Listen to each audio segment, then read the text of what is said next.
কথা হচ্ছে আমাদের ভাই শহীদ হয়েছে, আমরা আল্লাহর দরবারে যদি এটাই আল্লাহর পক্ষ থেকে ফয়সালা হয়ে থাকে আলহামদুলিল্লাহ। গত 20 আগস্ট বৃহস্পতিবার রাত 8টায় 21 নং ওয়ার্ড সালনগরে ইসলামিক যুব আন্দোলনের নেতা বুলবুল আহমেদকে শেখ রিফাত ও তার দল কুপিয়ে হত্যা করে। বন্দর থানার পুলিশ এই হত্যাকাণ্ডের সাথে জড়িত 3 নারী ও মূল হত্যাকারী সহ 9 জনকে গ্রেপ্তার করতে সক্ষম হয়। এই ব্যাপারে বন্দর থানায় একটি হত্যা মামলা দায়ের করা হয়। 20 আগস্ট শুক্রবার বাদ মাগরিব বন্দর শাহী মসজিদ ফাজিল মাদ্রাসা মাঠে নামাজে জানাজা অনুষ্ঠিত হয়। এতে প্রায় 10,000 মানুষ অংশগ্রহণ করে।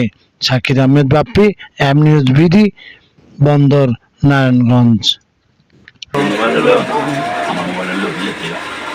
ওরে কেন মারলো ভাই?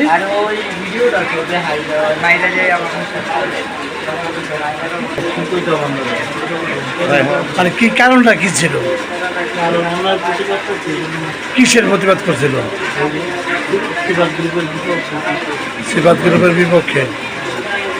এই ছিল মূল কারণ। আসামিতে ধরা পড়ছে কজন? 9 জন।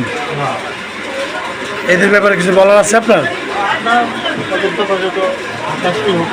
শাস্তি।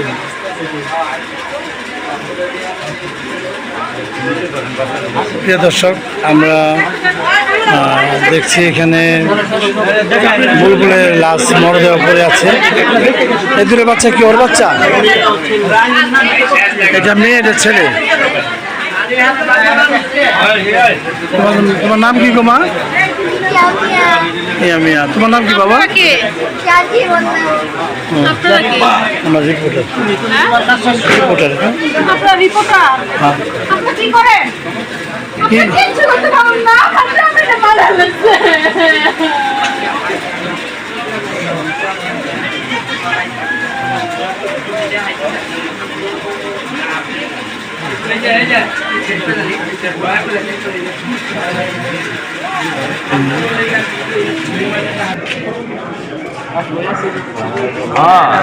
ICM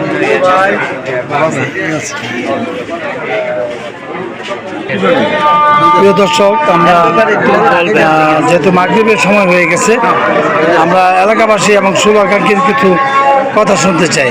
কেন মারলো রে ভাই? অন্যায় প্রতিবাদ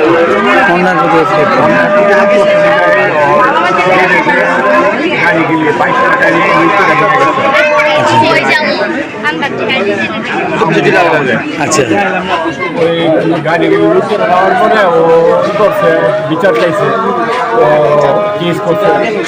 তারপরে কেস করার কারণে ক্ষুব্ধর কারণে ওরা কেস উঠেছে। ওর কাছ থেকে বিভিন্নভাবে ও কোনোভাবে হয়ে যায় নাই, পিছনে ওঠে নেই, ওর গেছে। ওর সাথে আপনার কোনো সম্পর্ক ছিল? আমার ভাইয়ের সম্পর্ক, আমার দিনী ভাই, ও নামাজি ভাই, আমিও নামাজি ভাই, আমার এলাকার ভাই। ঠিক আছে। ছোট থেকে আমরা একে অপরের কাছে।